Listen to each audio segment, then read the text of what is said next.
All right, so I have Ken Spanky Moskowitz here, and I really appreciate you coming on the show. Hope everything's well by you. Listen, we're alive, except for him, and I'm doing great, man. I'm stoked to be here. There we go. Well, again, I appreciate you taking the time. And so tell me, who is Ken Moskowitz, and how did you get the name Spanky? The nickname Spanky was given to me when I was a little kid. I looked like Spanky from the Little Rascals. I was always a fat kid. And so the nickname was given to me early, kind of stuck with me. I hated it, but it served me well in the creative industry. And because people never remember Ken, but they never forget Spanky. And so I've even had people say, is it okay to call you that? I'm like, as a kid, I hated it, but now I'm good with it. So yeah, it's totally fine. My story is really simple. I was born in New York City on the East Coast and grew up listening to radio stations and thought I was going to be God's gift to radio. And so everything in my life, my career path was radio DJ. But when I was a little kid, I found myself having fun making commercials in my bedroom. I would record mixtapes of radio ads, but I was creating ads. I would listen to an ad on CBS FM or WABC, and I would listen to a live ad from one of the big boss jocks, Ron Lundy, Harry Harrison, and I would emulate them. I used to literally, I could picture myself in my bedroom, hello, love, just like they used to do on the radio. And so I would make these ads in my bedroom, kind of nerding out by myself. And I really fell in love with storytelling through ads. And back then it was a 60-second radio ad or a 30-second radio ad. And then as my career evolved and I went into the broadcast world, I found myself living in the production studio, which was really the place for me. And over the course of my career, I just got to work on more campaigns, become a better storyteller. And the same principles, the same things that I was doing as a kid at 12 years old, I'm doing at 53, but we're doing it on a different platform with thousands of businesses all over the world, helping them tell their story in advertising. And so that's in a nutshell. There we go. You just captured 50 years in 30 seconds. 53 years, but I'm not counting. 53 years and young. So as you mentioned, you love telling stories. Have you ever thought about going into producing TV shows, movies, things of that nature? Because that's on a whole nother scale of storytelling. So my other business does and has done that and does that. We've done TV pilots. One of our clients is a luxury architect who designs homes for billionaires. We created a pilot show called Sketch on the Design Network. And so we do that, and telling stories that way is very natural for me. We also are now moving into telling stories in really creative high-end video production ads that I get to be a part of. So it's a lot of fun for me to just continually evolve and recreate, reinvent myself. And that's what I love about what we do is for a living is I get to reinvent the way I deliver a message or help a business deliver a message. It's just fun. I get to play every day. I mean, come on, look at my office. I got zombies and dead people all over the place and peanut butter on my wall. There we go. And you get to wear t-shirt and shorts every day, right? I know you're not. Well, in the summertime. In Arizona, you've got to. I mean, it's going to be 100 degrees here in a couple of days. I live in Miami. It's 100 degrees every day. Awful. Yeah. So when you talk about like actually making TV shows, producing and things of that nature, have you ever ran into a problem where you were so creative and you were used to doing something a certain way? A lot of times when someone's like a genius at something, they do things differently than maybe a professor would do it. Have you seen was there a stumbling block where you're like, I think it's better to do it this way, and your professor was like, no, this is the way we've always done it for 50 years? So let me go up because I actually brought this up in my live stream this morning, and I'm going to share something with you that may shock you, and that is this: I didn't go to college, never stepped foot in the university. In fact, in my senior year of high school, I was called into the guidance counselor's office and was told that I was credit deficient in PE. Remember, I told you I was a fat kid, and that I was going to have to repeat the 12th grade. And I said, oh, no, I'm not. And I walked out. Wow. And so I never graduated high school. Wow. And yet I've started several businesses and have grown multi-million-dollar companies. It's not, I don't think the education, the formal education matters. I think the education that I've obtained in the passion of what I do is what's driving me to be successful. That, and I've got a little tiny chip on my shoulder to show people that I can always do it. And, but, so even though I don't have a formal college degree, I do have on my wall, and I will get it for you. I showed it this morning, and I'm just going to pull it off my wall again. Second time in the day I get to pull this thing down. I do have an official Masters of the Universe degree. And no, that's not me. I mean, yes, that's my face, but that's I think He-Man.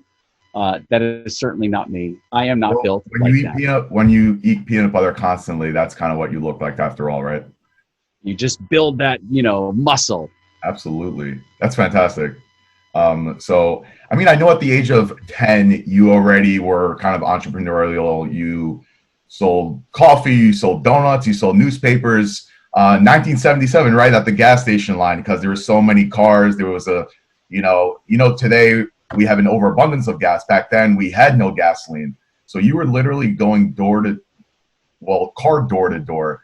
Car to car. Do you think that had a big impact on you moving forward in general in life? So that's a great question. I didn't realize at that age that I was entrepreneurial. And so let me back up. I always knew from a young age that I wanted to go into broadcasting, that I wanted to be in advertising somehow, right? That I wanted to go into radio essentially. But at the age of 10, I wasn't thinking about, hey, I'm going to start a business. But there it was. There were these huge lines, and if you know the New York City area, it was Union Turnpike, right near 164th Street, Flushing, Queens, man, right near St. John's University, and these lines would back up from the mobile station for miles, and along that stretch, there was a little coffee shop, there was a Dunkin' Donuts. And I would see these people in line, and they're just sitting there for hours waiting to get gas, and they would shut their car off because they didn't want to run out of gas before they got to the gas station. And so I saw the opportunity and started serving them coffee, donuts, and newspapers, and I wasn't charging them a fee. I was literally just charging them the price of the coffee, the donuts, and the newspapers, but I was being paid so well in tips because people were so appreciative that I was making thousands and thousands of dollars at 10 years old doing this. Now, that first taste of entrepreneurial money didn't really resonate back then. It was like, ooh, this is a job. No, this was just like a way for me to hustle and make cash. But fast forward, when I started my career and I was in the broadcasting industry, I always had a side hustle. And I've always been driven to do more than just one thing. I get bored easily. I have ADD, and I think we all do. But the reality is I get bored easily. So I always had a side hustle, whether it was a production company on the side that did other work, or a wedding photography business, or a DJ business. I always had other businesses going because I was never just satisfied with what I was doing. And it wasn't a money thing. It was a personal satisfaction thing. It was like feeding this. It had nothing to do with feeding the wallet. It just turns out that it's a side effect of feeding this is that you make money.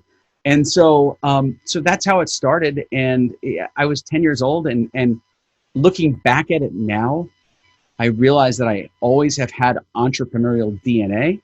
I am not a true entrepreneur, though. I want to make sure I clarify that. True entrepreneurs are all about the risk and reward. I'm not. The thought of losing $100 at a casino makes me sick. An entrepreneur loves the game, and they play it for the game, and the risk and the reward are what they play for. I don't do that. I couldn't sleep at night if I did that. Now, is there risk involved in starting a business, growing a business? Absolutely. But I'm not risk averse. I'm risk tolerant to a degree. I'm an artist with entrepreneurial tendencies. And if you look around my office, it's clear that I'm an artist, right? I'm a creative. I live in the clouds. And that's okay, as long as you have people on your team that keep you grounded. Playing to the point where you do have ADD, was there a time, I'm sure school is not the easiest thing for you. I have ADHD myself, I know personally. Did you even know like this was a thing? Because back then people just said, just rub some dirt on it. What were the challenges growing up? And did you think at all that maybe something was wrong with you and you found other avenues? Or tell us a little bit more about that. So in school, I recognized that, and I didn't know what it was. I was incredibly bored in school. Sometimes I'd put my head down and take a nap because it was so boring. But part of it was not disrespect for the teachers. Part of it was not realizing that I had a photographic memory as a kid. And so if I learned something one time, it's stuck forever. And I got that from my dad. My dad has he forgets nothing. And so I got that, and it's a blessing and a curse. It's a blessing because I never forget stuff. It's a curse because rote memorization in school sucks, because most people need repetitive or repetition to learn something and have it really stick. I don't need that. The other side of it is, and I wish Google existed then, because I would have challenged teachers way more. Why do I need to know what date the Nina, the Pinta, and the Santa Maria sailed, how long the ships were, how many people they held? Like, what value in the real world? Tell me what value that brings. It brings zero value. It's a historic event, right? I can Google that if I really need to dig into something because I'm writing a report, but there's no value in that for me, in my life, in this world, in what I do. And so I think schools, they kind of set us up for failure because they don't actually teach us stuff that's valuable in the real world. And I hate saying that because before my wife was a mom, she was a teacher. She was a special ed teacher. And I have a couple of teachers in my life from when I was a child that I absolutely love and I adore. Harriet Prado, one of them, an amazing English teacher. She saw the potential in me. She saw my creativity and nurtured it. But most teachers are teaching this really archaic, shitty stuff that has no value in the real world. I only need trigonometry if I'm, like, I don't even know who needs trigonometry. You tell me what the value of trigonometry is. I need to know how to math. I need to know how to do addition. I need subtraction, multiplication, and division. Those are the basic things that I need to get by in life. Algebra, sure. Geometry every once in a while, yeah. But really, do we need to invest that much time and that much time in stuff that adds nothing to the quality of my life as an adult? And I think that, so what's happening for me now as a parent with 5 kids and during this pandemic, I'm seeing an opportunity for education to reset. And man, I am hoping, my fingers are crossed that someone figures this out and goes, wait a second, there's a better way to do this. And maybe we need to stop teaching all the kids the same exact crap and start teaching them stuff that has value and puts them out into this world ready to do business, ready to add, be ready to do stuff in the society and not just be able to recite stuff from when they were in grade school. I know this is a very far-fetched idea, but sounding like you're very passionate about it, is it ever a thought that comes into your head about opening up your own school or doing something of that nature that's really kind of out there, and it's also very challenging? Has that ever been a thought? So it's interesting. My wife and I have talked about something. I dream about it. I call it the farm school. And why is it the farm school? Of the 5 kids, my wife and I fostered 19. We adopted 3. So we have 2 biological, 3 adopted. My fingers weren't working. 2 biological, 3 adopted, and 2 of them are special needs. And so they do really well with animal therapy. And one of them is an incredible, she's incredible with horses, and she's won all sorts of ribbons and belts, and she does Western, rodeo stuff, not rodeo stuff, gymkhanas. And so I thought, we should create a school, a farm school for kids with special needs, because they can learn so much working in an environment. Now, here I am, a city slicker, born and raised in New York, but I live in Arizona now. And man, I just want to have land with horses and goats and chickens. And because I see the value in that. As far as teaching the basics of entrepreneurship, as far as teaching people skills that they could use in business, I think I enjoy doing that one-to-one. The mentorship that I provide, the relationships. Look, I have great mentors, and I feel like that's part of what I get to do is mentor others. And so it would be amazing to find a school or to see a school emerge from the ashes of what's going on right now that teaches real world business and entrepreneurial skills, and not just about Columbus sailing the ocean blue in 1492. Okay, so I'm going to take that as further down the line, you might partner up. Or has anyone ever approached you, like a college ever approached you, is like, hey, we'd love to have you as a professor? Would you ever consider something like that? I've done some teaching at a local college, and I've also been really fortunate to have delivered a keynote address to a group of at-risk youth graduating from high school, which felt really weird to me, because here I am delivering a commencement speech, a keynote speech at a graduation, and in the back of my head I'm going, should I be here? Because I never did what they're doing. But I got over that because the value that I was bringing to them was about them following their heart and their dreams, because when you do that, you can build anything, and it's remarkable. About it, if you went to college, you think you would have come out differently? You would have been more just to the center like everybody else, or would you can still continue to kind of do what you were doing? I'm an out-of-the-box human being. I have never been a conformist. I say things that are not politically correct. My wife always looks at me and rolls her eyes, because I come out completely unfiltered, because I just don't give a shit. And I think that probably would have just amplified in college.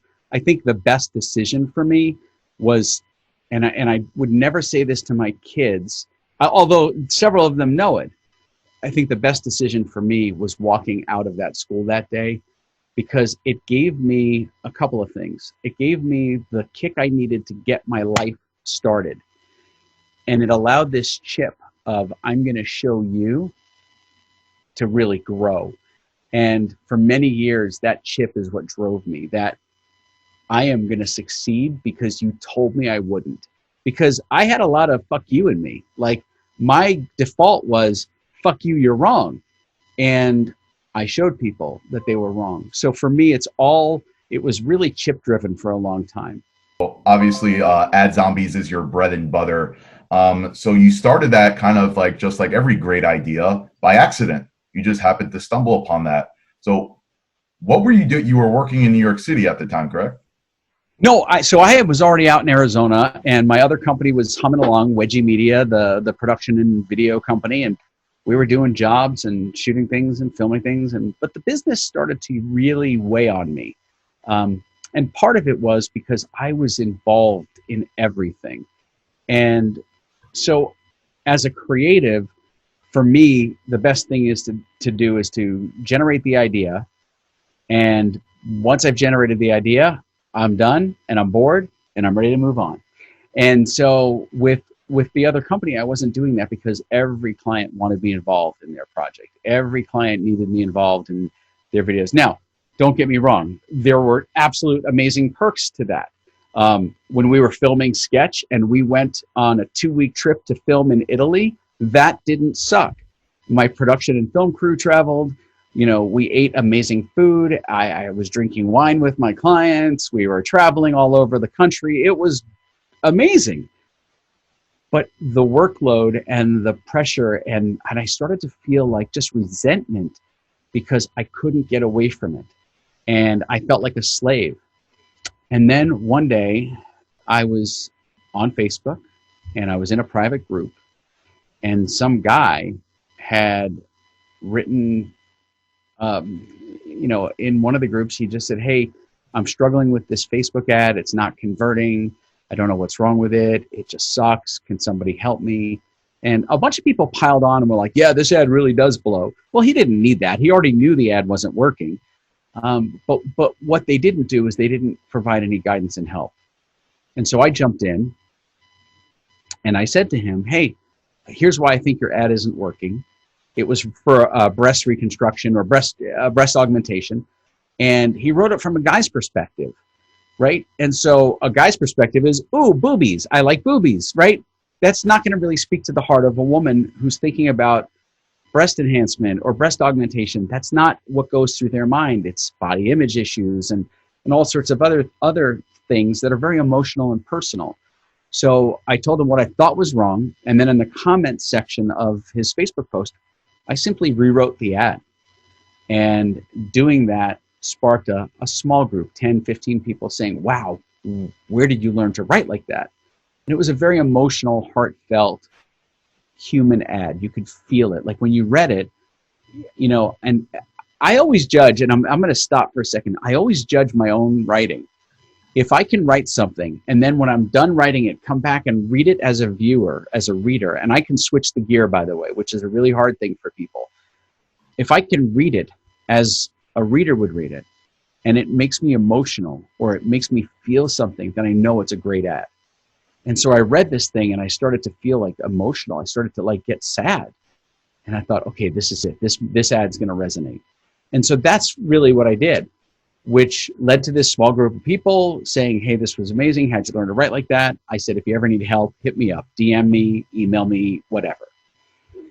Fast forward, weekends, you know, passes, and I got like 100 people emailed me and DM'd me, and they're like, dude, you got to help me with this. Can you help me write this ad? Can you help me write this ad? And I knew there was something there. And so AdZombies began March 6, 2017, by accident. As the artist Bob Ross would say, it was a happy accident. Oh, all great things start by accident, right? You feel a need. And were you the only one at the time that did anything sort of like this, or they just happened to stumble across you? I think at the time we started, there might have been one other company or two other. I think there was one company for sure. Now there's a few other people in this space, and I'm not worried about it. I don't, you know, I know who they are, but I don't spend any time like going, oh my God, there are people in my space. Because I know the lane that I'm in and I know what my team is capable of, and we've grown and scaled to a place where I know the capabilities, and so I'm good. There were probably one, I know there was one for sure that was in the space, but they weren't doing it the way I was doing it. And the way I was doing it would be the way I would do it if I was writing for radio, if I was writing for a video production. I like to tell stories. I like to get people to embrace the product or service, to embrace a brand. And most of the other writers even the freelancers were really focused on conversion. Well, conversion is great, but you can't wind up getting the person from first date to bed without romancing them a little bit. And, you know, and I felt like that was really missing in the marketing space. Like people weren't telling stories. They weren't engaging their audience. They weren't building brand, which is super vital. And they were just going right for conversion. And I believe that conversion can happen and does happen, but building and establishing a relationship and a rapport with your customer base is way more valuable long-term, because when the economy tanks, and if you don't notice this, we're in the season called winter right now, we took a hit, but my brand is what's keeping us busy. And we're getting, you know, every day new customers are coming in. Every day people are seeing the brand, and every day people are engaging with us at a business level that we've not seen before. Why? Because I built a brand that people know, they like, and they trust. I was just going to ask you about that. When so many other businesses are pretty much getting demolished and hit hard big time with all coronavirus and everything, you're saying that regardless, you're still doing very well at this point, correct? Yeah, people tend to, so here's what happens.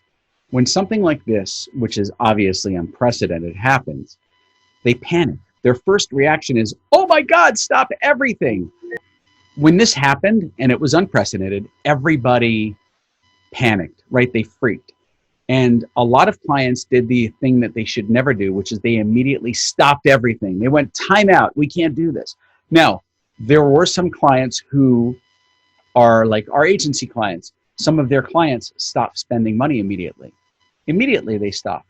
So because they stopped spending money, what are we going to do? We can't like force them to get new ad creative. So they paused their lives. So we took a hit. So like when this thing started, if you looked at the bar graph, you know, everybody's talking about flattening the curve of COVID. Our curve went this way while the COVID curve was going this way. But after about the second week, we saw the curve flatten, and then the curve started to come back up again.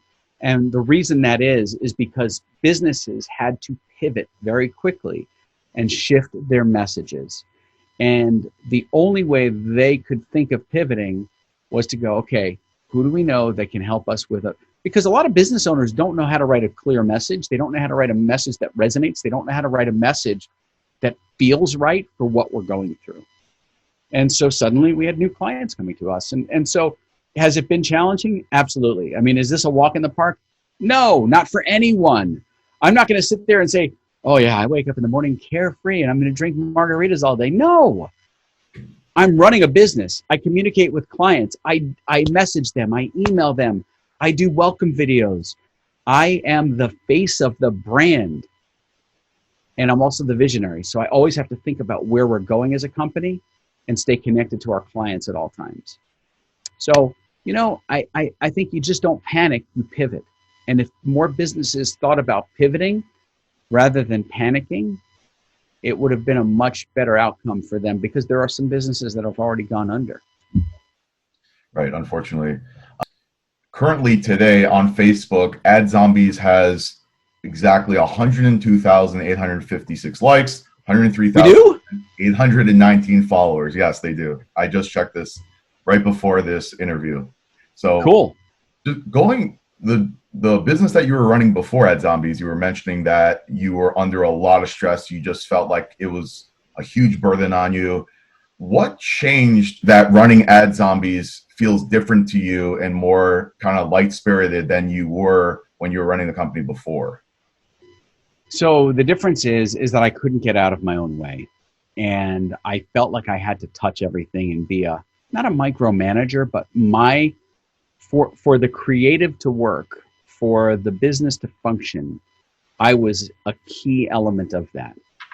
And what I started to realize with AdZombies is that I didn't need to be a key element. I needed to be able to make sure that people understood the way I wanted it done, and then train them and work with them and get them to think that way and write that way.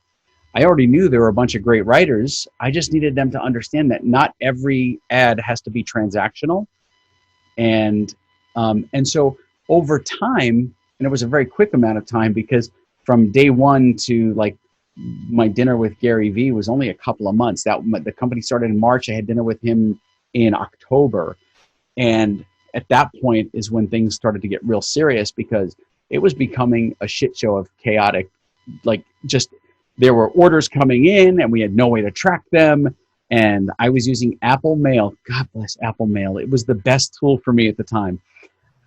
I would color code.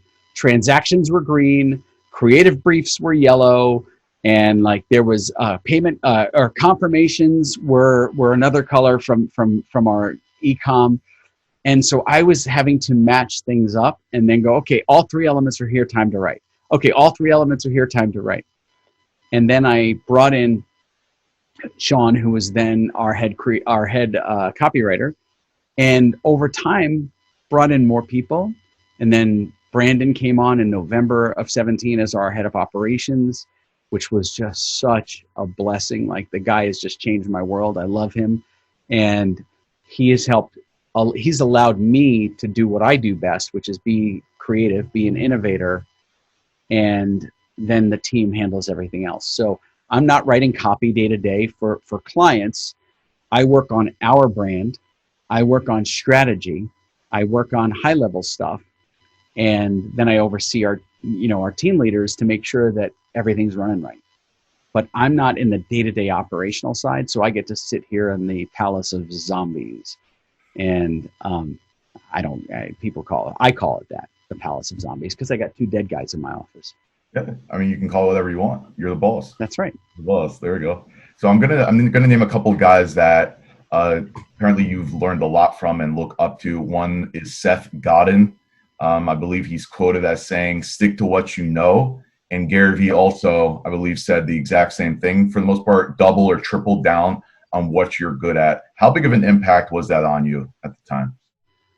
So Seth Godin was huge because I really didn't think about put the gas pedal down on what you're good at, right? You know, I was trying to figure out how to dilute and do lots of different things rather than focus on the thing that I was great at, which was telling stories, right? Being a storyteller is in my DNA. So why not amplify that?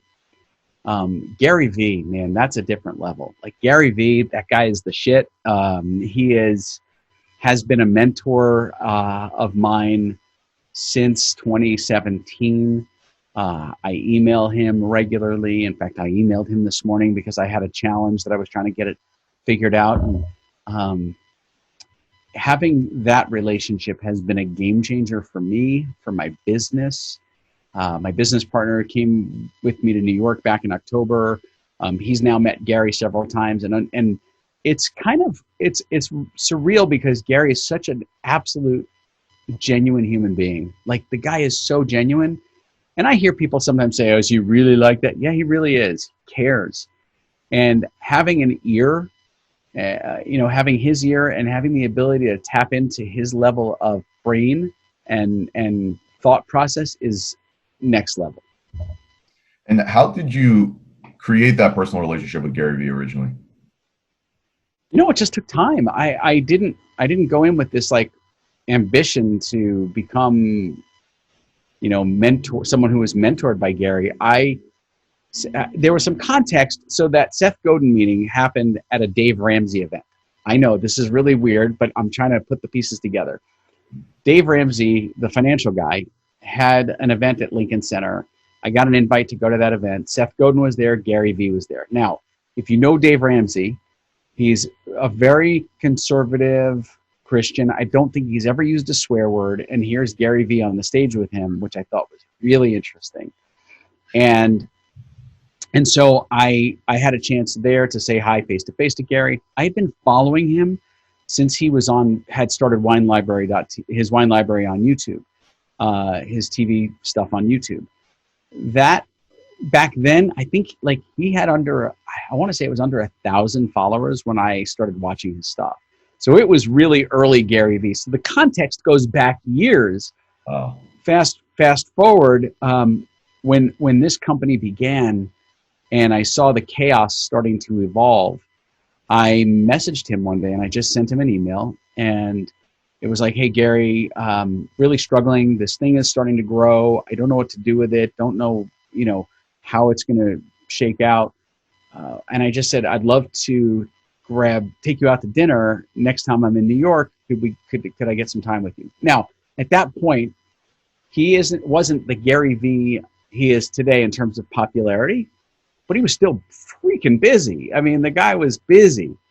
And he sent me back an email within 5 minutes. He said, "Hey, I can't, my schedule is really packed, but hosting a dinner thing at City Winery. Would love you to come." He CC'd Kim Garcia on his team. I got an invite. Next thing I know, I'm on a plane in New York City, and I'm sitting at a table having dinner and wine with Gary Vee. On what level, in terms of like top 10 moments of your life, does that kind of rank in those top 10 or even higher, or where does that rank? I think, I'll tell you, as far as top 10 moments, that's probably right up there with my kids being born. And I mean that because Gary has had such a profound impact on my business. My business would not be where it is today if it wasn't for him. I have a post that I put out. I remember, and I know it's on LinkedIn, and it was called "The Gary Vee Effect on My Business." And it was from what happened, and it shows the graph of what happened from the time I had that dinner with him and the growth curve of my business just following his advice. And I spend an awful lot of my day, if you've read any of his books, like Jab, Jab, Right Hook, that was the foundation of why I wrote my book, Jab Till It Hurts. Mm-hmm. And I spent a lot of my day jabbing. I'm constantly in Facebook groups helping people. I'm constantly offering value and guidance and assistance. I enjoy it. I feed off of it. And it's kind of funny. I remember speaking at a conference in New Orleans, and Gary was speaking at the same conference. He was keynoting. I was doing a session, at a different time of the day. So I was attending his keynote, and it was so meta for me. Here I am. There's the guy who really has been such a mentor and a friend and a leader for me in terms of just the way I run my business and think about things. And I'm speaking at the same conference he's speaking at. How cool is that? And so the relationship is super valuable to me. And I have so much respect for him. And there's not much I can do as a human being to repay him for what he's given to me in my business. He always talks about playing for legacy. He's already achieved that for me. And I do know that you have written a book. You worked on it with Laura Schaefer, who Jab Till It Hurts. You can check it out on Amazon. What inspired you to write that book, to actually sit down and write it? And was it like a weird type of thing to have a ghostwriter help you write the book? Or what kind of experience did you go through with that? So it was really odd for me. First of all, I wasn't inspired to write the book. I was pressured to write the book. Really?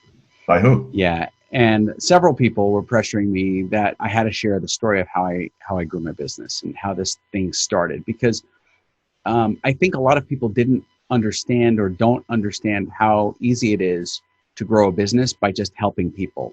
They think, well, there's got to be a transaction involved. No, at some point there'll be a transaction. But the more you can help people, the more trust you get, the more value you bring, the more they want to do business with you. And so I felt this pressure to write the book by several friends and some mentors. They were like, you got to share the story. It's got value to people. And so I picked up my phone and I started dictating. I don't remember what day it was, but I emailed Gary because I was struggling with it.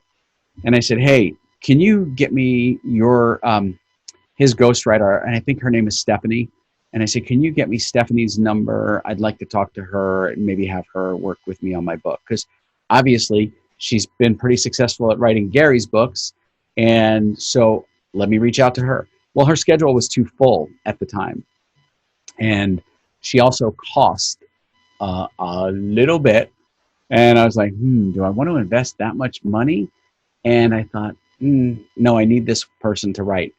And so what she did is she said, hey, let me help you. Here's some recommendations. Here's how I would go about finding another person to work with you on this project. So fast forward, I found the amazing Laura, and working with her was remarkable because she was able to take what I spit out into voice memos and turn it into my book. And when I read the pages of that book, I hear me. I don't hear her. And so I realized that I couldn't do it by myself because I'm a short form writer. I can write a 60-second ad all day long. I can write a short piece of ad copy for Facebook all day long. But writing a book, that's like, I couldn't even imagine tackling that on my own. So working with her was amazing. And currently you're in the midst of writing your second book, correct? I am. It's called Bro, You've Got This. And I know that's a really silly title, but I think that there are some issues that guys don't talk about, and I'm comfortable talking about them now. And I think that a lot of entrepreneurs, especially, or people who think they're entrepreneurs, need to have a little more of a reality check with themselves and be a little more humble, be a little more real. You don't need to drive the Aston Martin, the Maserati to prove your success. And you don't need to have the hot girls on each arm. And, I think a lot of people are posing and posturing these days because of insecurities. And so I'm really writing about the insecurities that I've had and the things that I believed were holding me back. And I think that there's value there, at least I hope there is. If I write the book and one person gets something incredible out of it, then the book is a success. I don't care about the book sales. I mean, okay, that's a lie. I care about the book sales, but I care more about the person reading the book and getting something out of it that changes their life, that gives them the ability to go, I know how to implement this, or ooh, that makes sense to me, or, oh man, I never thought of that. So yeah. Well, growing up in New York, New York, Los Angeles, Miami, these are the three places where you see a lot of the glitz and the glamour. Regardless of actual truth, if that guy is that successful, is he just posing as that? So did you're saying personally, when you became very successful with your own businesses, you're saying you were struggling with those types of things as well? Like you went for the Ferrari type of thing, or what was your struggle in the? No, for me, it was always personal stuff. It was, body image issues. It was like the things that chicks talk about. But I've always had, so I'm overly confident in some areas because I'm covering up an area of weakness or an area where I'm not super confident. I think a lot of people do that. You compensate for your weaknesses. And so I was the fat kid in school, so therefore I was funny, right? And so I think as an adult, I learned some coping mechanisms, and so I would cover my weaknesses by doing things or being a certain way. And I think that's really what drove me to go, I really have to write about this stuff, because I think so many guys are so afraid to have real conversations about emotion and sadness and fear and loneliness and all the things that are normal human emotions and feelings and things that we all experience. But guys have this wall of, I can't talk about this shit. This is not, because I don't look cool if I do. Well, guess what? I'm okay with not looking cool. Yeah. Well, you do look cool, so I just want to point that out. So that's number one. So I'm trying. If I can only get this to come back, oh well.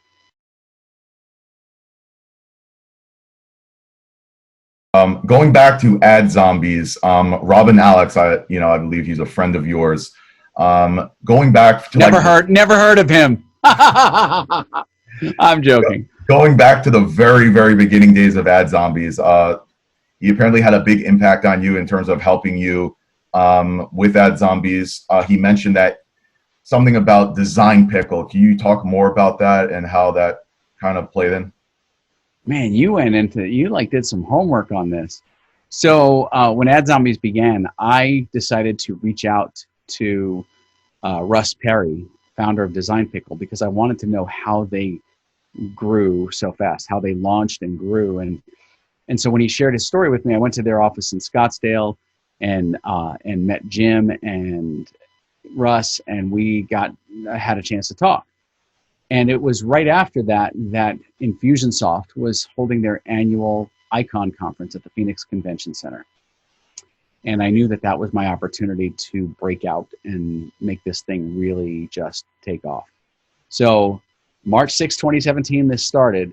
April, a month later, is the Icon conference. I'm not ready for this.